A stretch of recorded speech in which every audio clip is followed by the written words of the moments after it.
ابھی ہماری قابل احترام، میں تو بہن کہوں گا، عزت احترام کے ساتھ اجازت مان کر، اتنا وچاروں میں اس قدر گویا ایک سمانتا سی ملتی ہے. آپ نے ابھی جو بات کہی کہ ہم منو اور شرپا کہتے ہیں، آپ آدم اور حوا کہتے ہیں، یہ بات کہ جنت سے، سورگ سے جب اس مالک نے آدم کو، اور آدم بھی عربی زبان کا شبد نہیں ہے، آدم سنسکرت زبان کا شبد ہے، آدی مانو، پہلا انسان، اس سے آدم بنا. اس آدم کو جب سورگ سے اتارنے کا اس پرمیشور نے فیصلہ کیا تو اس کو سب سے مناسب جگہ جو نظر آئی وہ سرازدیپ نظر آئی، جس کو آج ہم سری لنکا کہتے ہیں. وہ اسی علاقے میں آدم کو اتارا گیا. حدیث کی اور قرآن کی کتابوں میں بہت تفصیل سے پورے نریشن کے ساتھ، ہسٹوریکل آتھینٹک پروف کے ساتھ یہ بات ثابت ہے کہ آدم، اور میں یہاں پر یہ کہنا چاہتا ہوں کہ گویا اس کا مطلب یہ ہوا کہ بھارتی سنسکرتی کا شبھ آرمبھ آدم اور حوا سے ہوا. بھوش پران میں، برہمن گرنتھوں میں صاف صاف اس کی پوری ہسٹری لکھی ہوئی ہے. بھارتی سنسکرتی کا شبھ آرمبھ اگر آدم اور حوا سے ہوا تو وہ سنسکرتی جو آدم اور حوا سے چل کر پوری دنیا میں انیک اوتار اور پیغمبر جو آتے چلے گئے، جو اس مالک نے زندگی کے سدھانت نہایت محبت کے ساتھ انسانوں کو اس دنیا میں اپنے جیون بتانے کا ایک سویلائز طریقہ سکھانے کے لیے جو اس نے گیان اتارا، اس مالک نے تو اتنی محبت کی کہ لوگوں کی جو بولی تھی اسی میں وہ بھیج دیا، لوگوں کی جو بھاشا تھی اسی میں بھیج دیا. ہر دیش میں اس مالک کی طرف سے پیغمبر آئے، اور وہ پیغمبر الگ الگ دھرم لے کر نہیں آئے. سب سے بڑی غلطی یہ ہوئی ہے ہم لوگوں نے کہ ہم لوگوں نے انیک دھرم تسلیم کر لیے کہ واقعی انیک دھرم دنیا میں ہیں. میں بہت احترام کے ساتھ اور بہت گہرائی کے ساتھ اس بارے میں وچار کے آپ سب لوگوں کو دعوت دیتا ہوں کہ اس سے بڑا کوئی آروپ اس مالک پر نہیں ہو سکتا.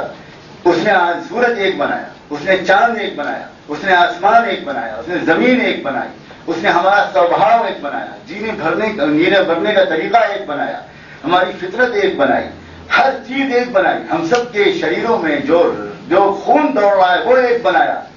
اس نے سب کچھ ایک بنایا، اور اس نے دنیا میں سینکڑوں دھرم بھیج کر ہم سب کے ہمیشہ لڑتے رہنے کا سامان کر دیا. اس سے بڑا تو کوئی آروپ اس پر لگ ہی نہیں سکتا. دھرم ایک کے سوا دوسرا ہو ہی نہیں سکتا، سوال ہی نہیں پیدا ہوتا.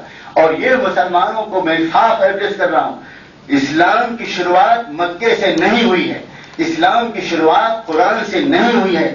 اسلام کا پرفیکشن اور کمپلیشن مکے اور مدینے میں ہوا ہے. قرآن نے صاف کہا یوم اکملت لکم دینکم واتممت علیکم نعمتی ورضیت لکم الاسلام دینا. اے محمد، ہم نے جو دھرم اتارنا شروع کیا تھا پہلے انسان سے، آج ہم نے اس دھرم کو تم پر مکمل کر. تو دھرم کچھ، بلکہ میں پولیس کمشنر صاحب کے بیٹھنے سے حوصلہ پا کر مجھے یاد آ رہا ہے الہ آباد کی پولیس لائن میں سال میں 2 کارکرم ہوتے ہیں. کرشن جی کی جنم اشٹمی ہوتی ہے، ایک میلاد شریف. تو وہاں میلاد میں مجھے بلایا گیا، اور کچھ خدا کی مہربانی تھی کہ ہزاروں پولیس کے کرمچاری وہاں موجود تھے، آئی جی الہ آباد زون سے لے کر اور تمام کانسٹیبل سب وہاں جمع تھے. اور تیز بارش شروع ہو گئی. تو جب میں نے اپنے سمے کے اندر بات ختم کی تو ہمارے آئی جی صاحب ترپاٹھی جی سے انہوں نے کہا کہ صاحب بارش ہو رہی ہے، ہم لوگ باہر جا بھی نہیں پائیں گے. اکثر لوگ جو اپنے اس سے آئے ہیں، اس لیے ابھی آپ اور برشا ذرا امرت کی برشا اور کیجیے ذرا. میں نے وہاں پر یہ بات بہت کھل کر کہی کہ یہ جو سمجھا جاتا ہے کہ یہ دھرم سودیشی ہے، یہ دھرم ودیشی ہے، یہ دھرم عرب سے آیا ہے، یہ دھرم بھارت کا ہے، یہ بالکل ایسا ہے جیسے کوئی کہے کہ سورج بھارت کا ہے اور چاند جو ہے چائنا کا ہے. یہ خدا کے یونیورسل گفٹ، اس کا راشٹریہ کرن یا کسی نیشنلائزیشن کرنے کا ادھیکار کس نے کس کو کب دیا ہے؟ میرا مجھے تاریخ تو بتائیے. کس نے کہا ہے کہ یہ جو تحفہ خدا نے سب کے لیے دیا؟ بلکہ اس کے بعد اگر چلیے ہمیں اصرار ہی ہے تو میں تو ایک پرشن کرتا ہوں بہت صاف، وہ یہ کہ بچہ جہاں جنم لیتا ہے وہ اس کے وطن ہوتا ہے، جنم بھومی ہوتی ہے، یا جہاں اس کا انت ہوتا ہے وہ اس کی جنم بھومی ہوتی ہے؟ آپ کو جہاں پر جنم لیتا ہے اس کو وطن تو اس کا اسی کو مانا جائے گا.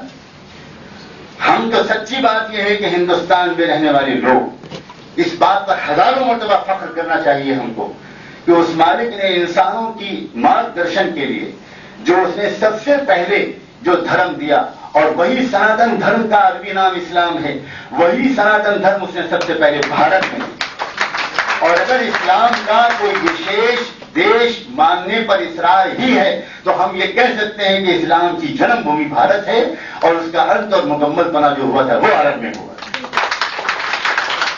इस्लाम का हक है इस देश पर और इस देश का हक है इस्लाम पर।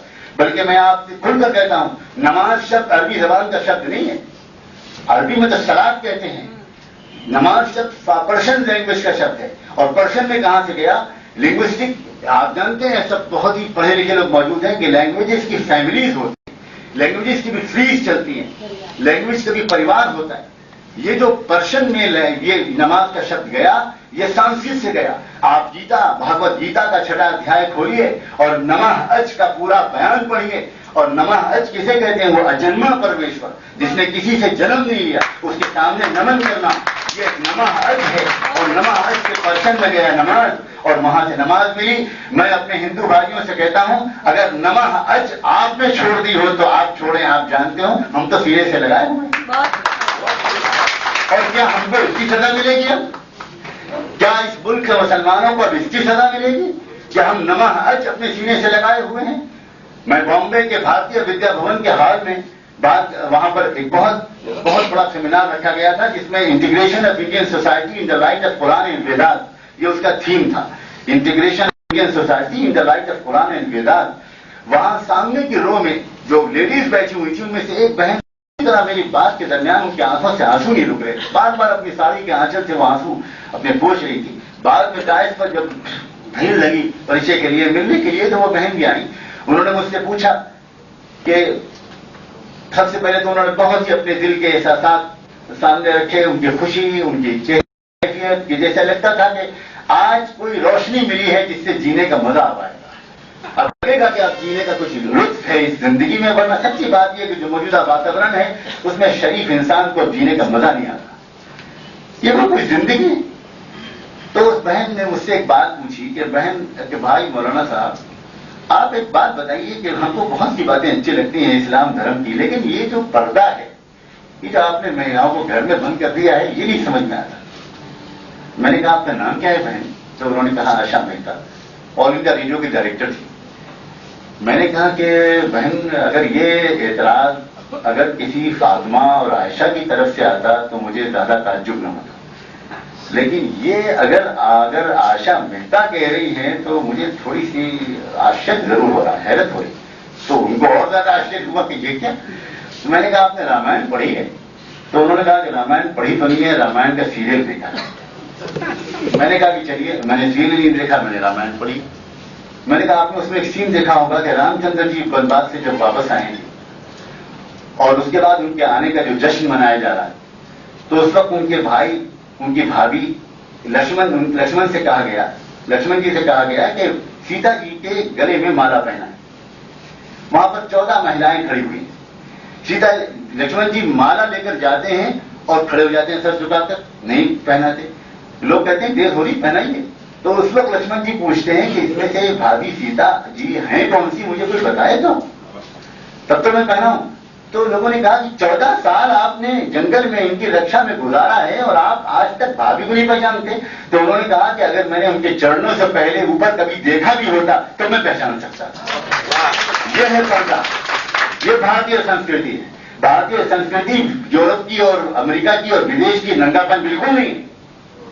मुझे सबसे ज्यादा दुख जो है वो इस बात का है कि भारत के लोग, और मुझे माफ करें, लोग भारतीय संस्कृति के बारे में चिल्लाते तो बहुत हैं, लेकिन भारतीय संस्कृति को वो खुद कितना जानते हैं इस बारे में मुझे बहुत संदेह है।